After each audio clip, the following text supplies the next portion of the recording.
पुत्र 5 प्रकार के होते हैं। एक होता है शत्रु पुत्र, एक होता है मित्र पुत्र, एक होता है ऋणानुबंधी, एक होता है कर्मानुबंधी, एक होता है उदासीन।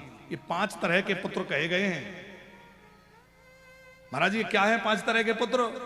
बोले ऋणानुबंधी पुत्र वो है, आपने पिछले जन्म में किसी से कर्जा ले लिया और चुकाया नहीं, मर गए, तो जिससे कर्जा लेके खाया था वो इस जन्म में आपका बेटा बन के आ गया, और जितना तुमने लिया था उससे कई गुना, क्योंकि ब्याज भी तो वसूलेगा, बीमारी में, इलाज में, शराब में, इसमें उसमें तमाम उसने लगवाया, और कई बार चले जाते हैं, उनका हिसाब पूरा हुआ, बीच में ही चले गए, रोते रहो जीवन भर उसके लिए। अब होता है कि नहीं?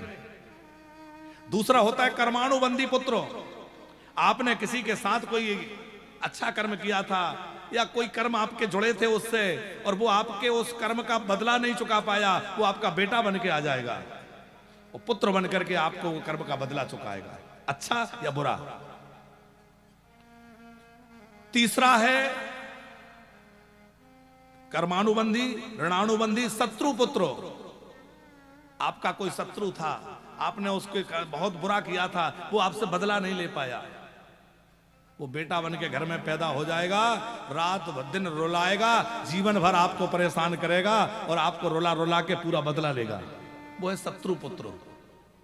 एक मित्र पुत्र, आपने किसी का बहुत भला काम किया था, किसी के साथ बहुत अच्छा किया था, पर वो बदला नहीं चुका पाया, वो पुत्र बन के आएगा, आपकी खूब सेवा करेगा और सेवा करके आपका पूरा बदला चुकाएगा कि आपने मेरे साथ किया था, मैं आपका बदला चुका रहा हूं।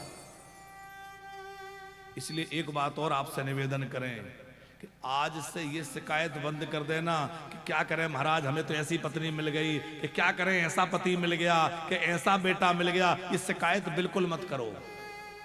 क्यों? बोले हमें वही मिला है जो हमने बोया था। हमारे रिश्तेदार के रूप में हमारे सामने वही उपस्थित है जिसके साथ हमने कोई कुछ किया था। अब हंसी हंसी चाहे उसको निपटाओ और चाहे रोके निपटाओ। गीता प्रेस गोरखपुर के कल्याण की एक प्रति में हमने एक छोटा सा दृष्टांत पढ़ा था बौरे जी।